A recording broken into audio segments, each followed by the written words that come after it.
After last week's premiere of Star Trek Strange New Worlds, we were left a little disappointed. We'd been spoiled by the first season with a weekly adventure that either kept us on the edge of our seats or threw some interesting twists into the storyline. And last week, we just really didn't get that. And so let's find out what we think of this week's episode. Star Trek Strange New Worlds, Season 2, Episode 2, Ad Astra per Aspera. And I'm just going to jump right into it. For the first standout scene, it's going to be the mapping out of the fear and bigotry that has ruled the Federation and Starfleet in particular toward all augments.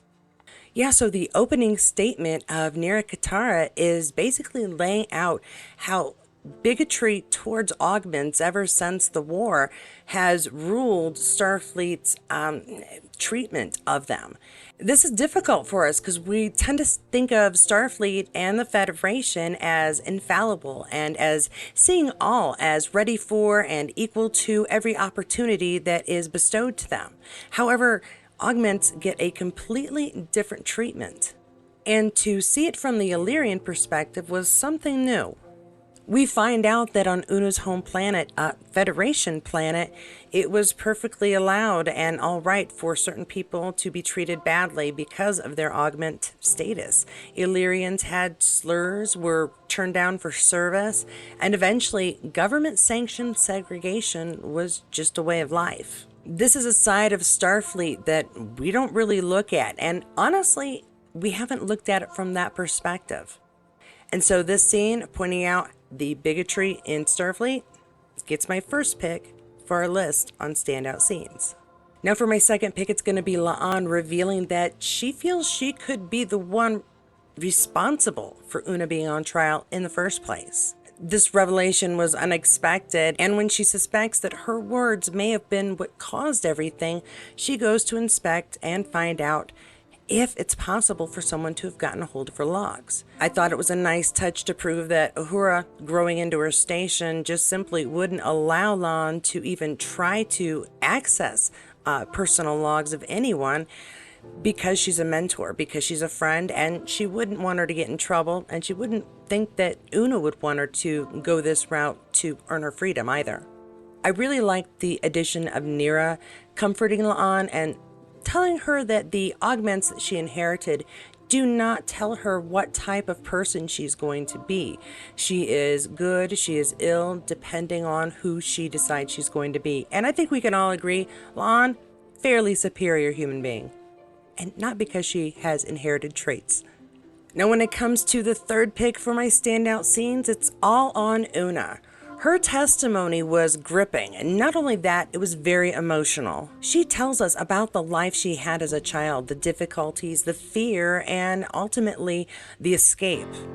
The entire retelling was not just upsetting for her, but it really brought me into the story. I really felt for this child, just wanting to be more than what she thought her life would have to be if she stayed where she was, looking up to the stars, trying to find an escape, and eventually a family. On a side note, while her testimony was obviously gripping and very emotional, and everything was very well shot, I appreciated the law and order of it all. You have to imagine all the prep work she must have done with Una to get her to say the right key words, not influence her testimony, but to use the right keywords that would fit into that explanation at the end. Well done, counselor. All in all, the entire scene played beautifully on screen, cutting from Una's memories and back to the court trial. It all melded together to really represent a story that we could understand and see from her side. Now, while these scenes were all great, the very best one had to be the closing argument. Nira Katara not only went after April and went after Pike, but ultimately went after all of Starfleet. And so when it came down to her closing arguments, she had all of the pieces of the puzzle to lay out for the court to decide. Each of the elements that Una had displayed, each part of the story that had come up throughout, showed that not only had Una been persecuted, was in fear of her life, but that she also was an asylum seeker through Pike. And all of that It was brilliant. I loved it because she took the elements and added it together and came up with a story that really fit with the rules and regulations. Exactly what you would expect from a good lawyer with a client who had no malicious intent and did follow, at least in spirit, the law as it's laid out. In the end, even Vice Admiral Passel's questioning ended up giving her argument more of a foundation, truly proving that Pike did give Una asylum in the end. Now, if you've made it this far, please take a moment and like the video. Don't forget to subscribe so you'll get the next update, and also consider joining or becoming a Patreon member. Something new I've added for all Patreons, this video will be loaded up to my Patreon site without ads, so you can view without the interruptions. Now, back to it. Of course, I don't just like the scenes. There's always some honorable mentions that not just help build the story, but occasionally add a little oomph to the episode itself. And my very first pick for honorable mention is going to be Pike and his stubbornness, both for surviving to get to Neera's office, and then for his stubbornness for sticking to his argument to get her to come help Una.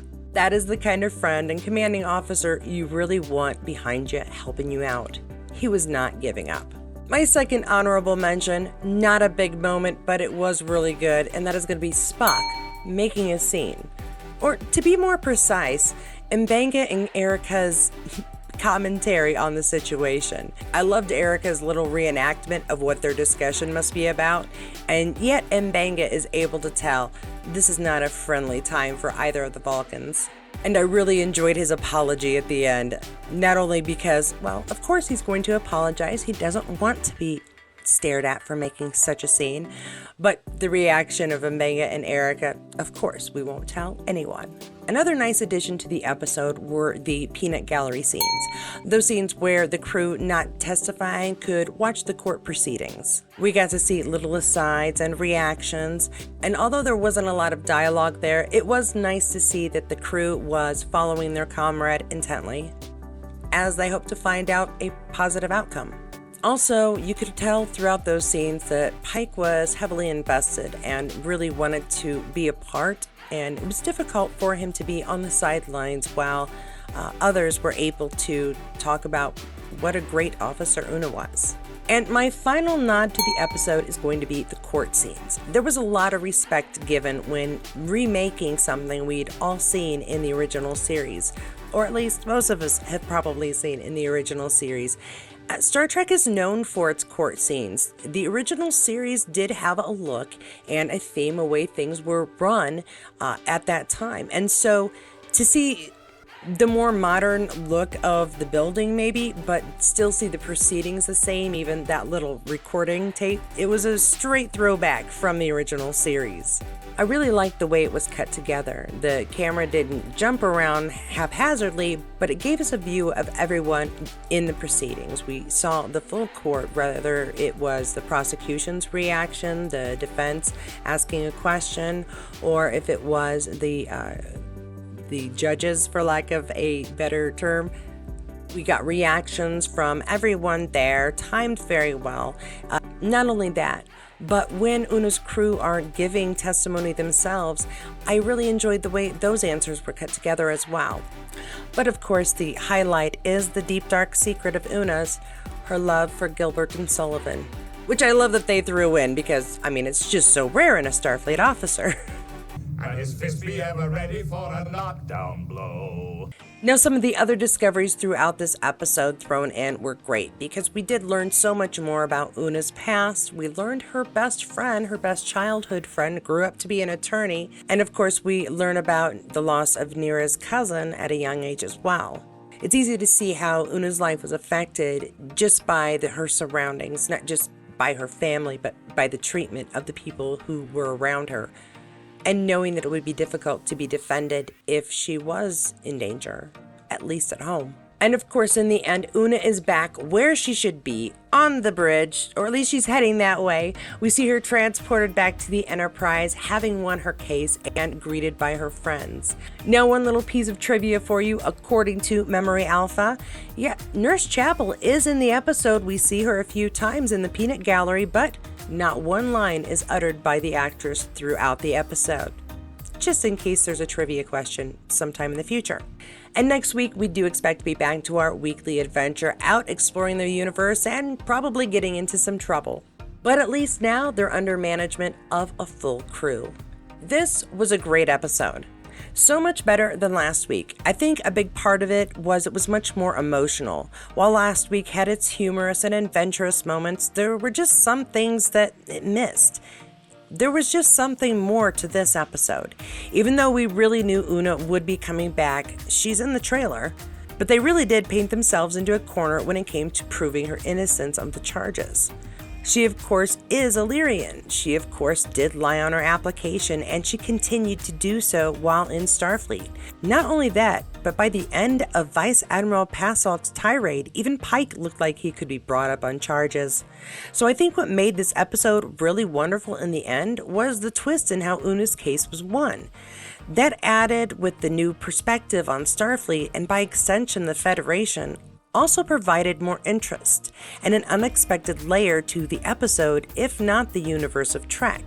And we need that from time to time, if for no other reason than to help us get a broader view of the Trekverse. And in the Star Trek spirit, I want to once again thank you so much for joining me.